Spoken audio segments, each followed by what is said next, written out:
Assalamualaikum warahmatullahi wabarakatuh. Izin memperkenalkan diri, Taruna Madya Poltekip Angkatan 55, nama Nikita Eremelius STB 4347, Prodi Manajemen Pemasyarakatan kelas B. Pada video kali ini, saya akan menjelaskan tentang pembinaan yang ada di dalam Lembaga Pembinaan Khusus Anak sebagaimana untuk memenuhi tugas UAS dari mata kuliah Perlindungan Anak.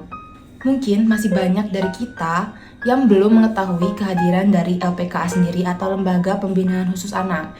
Perlu diketahui bahwa Lembaga Pembinaan Khusus Anak ini merupakan salah satu dari pemasyarakatan, sama halnya dengan lapas dan juga rutan.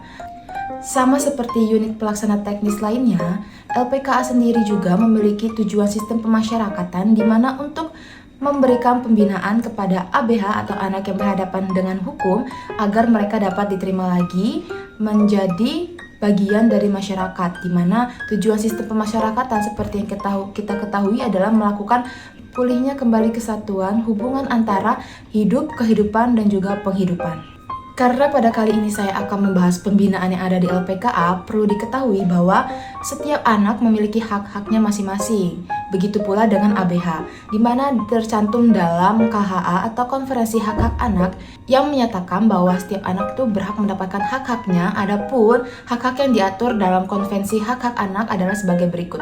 Yang pertama ada hak sipil dan kemerdekaan, yang kedua ada hak mendapatkan perlindungan dan juga pengasuhan alternatif, yang ketiga mendapatkan kesejahteraan dan kesehatan dasar, yang keempat mendapatkan pendidikan, waktu luang dan kegiatan budaya, dan yang terakhir adanya hak untuk mendapatkan perlindungan khusus. Berdasarkan Konvensi Hak-Hak Anak, oleh sebab itu, Lembaga Pembinaan Khusus Anak harus melakukan dan memenuhi serta memenuhi tanggung jawab mereka agar hak-hak anak yang berada di dalam LPKA itu terpenuhi, yaitu salah satunya dengan cara melakukan pembinaan, di mana pembinaan di dalam LPKA terdiri dari pembinaan kemandirian, pembinaan kepribadian, dan juga ada pembinaan mental. Lalu, apa saja sih pembinaan kepribadian yang ada di LPKA? Yang pertama ada pembinaan kerohanian, yang kedua ada pembinaan jasmani, yang ketiga ada pembinaan untuk meningkatkan intelektual, yang keempat ada pembinaan kesadaran berbangsa dan bernegara, yang kelima ada pembinaan kesadaran hukum, dan yang terakhir adalah pembinaan untuk mengintegrasikan mereka dengan masyarakat. Contohnya apa saja sih dari pembinaan-pembinaan tersebut apabila kita jabarkan? Yang pertama, dalam pembinaan kerohanian biasanya berbentuk dalam suatu kegiatan keagamaan yang tidak lain seperti melakukan sholat berjamaah, melakukan pengajian, atau melakukan ibadah-ibadah yang sesuai dengan keagamaan mereka masing-masing dan juga kepercayaannya. Lalu selanjutnya ada di pendidikan jasmani. Apa sih yang dilakukan dalam pendidikan jasmani ini? Yang pertama, mereka biasanya melakukan suatu olahraga rutin dalam seperti melaksanakan senam atau melaksanakan olahraga yang ringan-ringan di setiap paginya. Selanjutnya, kegiatan olahraga itu juga dapat dilaksanakan dengan cara mereka bermain basket, futsal, ada juga voli, dan berbagai macam kegiatan olahraga lainnya.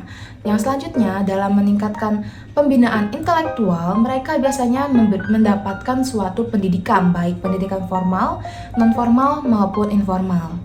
Dan yang selanjutnya dalam kesadaran berbangsa dan bernegara, mereka di sini diajarkan dalam bentuk melaksanakan suatu penghormatan kepada bendera, melaksanakan upacara, dan juga mereka di dalam LPKA, salah satu LPKA di Bandar Lampung terdapat suatu program yaitu Klinik Pancasila agar mereka lebih memahami tentang nilai-nilai Pancasila dan juga sila-sila dari Pancasila. Selanjutnya yaitu ada pembinaan kesadaran atas hukum, di mana kesadaran ini dalam bentuk penyuluhan berupa penyuluhan hukum, lalu bertugas saat upacara bendera, bertugas dalam apel kegiatan, piket kebersihan kamar dan juga piket kelas, serta terdapat piket ruangan seperti saat mereka memberikan pembagian makanan atau praktek keterampilan seperti praktek dalam komputer dan lain-lainnya. Kegiatan ini bertujuan agar anak sadar akan hak dan kewajiban mereka dalam rangka turut serta menegakkan hukum dan keadilan menjadi warga negara yang baik dan bertanggung jawab.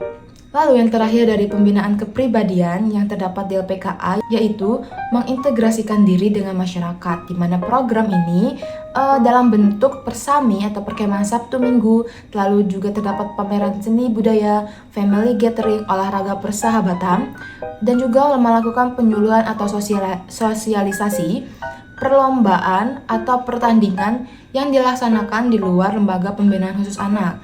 Kegiatan lainnya yang bertujuan agar anak muda diterima kembali oleh masyarakat dan lingkungannya serta dapat berpartisipasi secara aktif dalam pembangunan. Karena kita tadi sebelumnya sudah membahas tentang pembinaan kepribadian yang ada di lembaga pembinaan khusus anak, selanjutnya di sini saya akan sedikit berbagi pembinaan keterampilan yang juga ada di lembaga pembinaan khusus anak.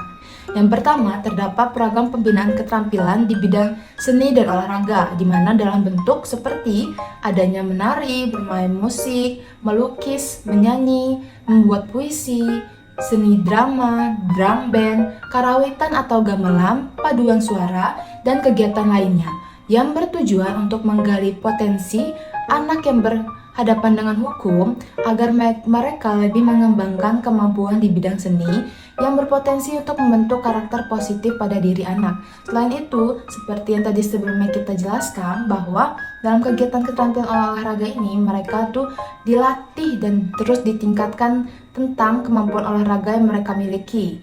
Dan yang selanjutnya ada program keterampilan di bidang usaha kemandirian dalam bentuk seperti melakukan perkebunan, peternakan atau perikanan, pertukangan dan pengelasan, elektronika dan teknologi informasi, serta seperti tata busana dan juga tata boga yang dapat berbentuk kerajinan tangan. Dan selanjutnya ada teknik pengecatan dan juga sablon, teknik otomotif dan kegiatan lainnya yang bertujuan untuk meningkatkan keterampilan yang bermanfaat setelah mereka kembali nantinya ke masyarakat. Lalu yang terakhir, dalam lembaga pembinaan khusus anak ini tidak hanya mementingkan kepentingan fisiknya juga, tetapi dalam lembaga pembinaan khusus anak, terutama anak-anak yang masih rentan dalam emosionalnya yang belum terkendali, maka di dalam lembaga pembinaan khusus anak ini terdapat juga pembinaan untuk mental mereka masing-masing, di mana pembinaan mental ini yang biasanya dilakukan di lembaga pembinaan khusus anak itu mempunyai program-program bimbingan seperti yang pertama ada bimbingan secara individu dan yang kedua ada bimbingan secara berkelompok, di mana bimbingan individu ini pastinya untuk mendukung juga memberikan kenyamanan bagi anak yang berhadapan dengan hukum agar mereka lebih leluasa menceritakan keluh kesahnya, di mana mereka nantinya akan bercerita kepada konselor dalam rangka membahas dan pengertasan masalah pribadi yang diceritakan dari ABH tersebut. Lalu yang kedua, kalau di dalam bimbingan kelompok, di sini mereka melakukan kegiatan dengan cara berdiskusi guna membantu klien untuk mengambil keputusan dan juga memberikan keputusan yang tepat saat mereka kebingungan atas keputusan apa yang akan mereka ambil. Maka diskusi ini melakukan tanya jawab agar klien atau ABH tersebut dapat menentukan keputusan apa yang tepat bagi dirinya. Selain itu, dalam bimbingan kelompok ini juga memberikan bantuan kepada individu untuk meningkatkan dan mengembangkan potensi yang ada.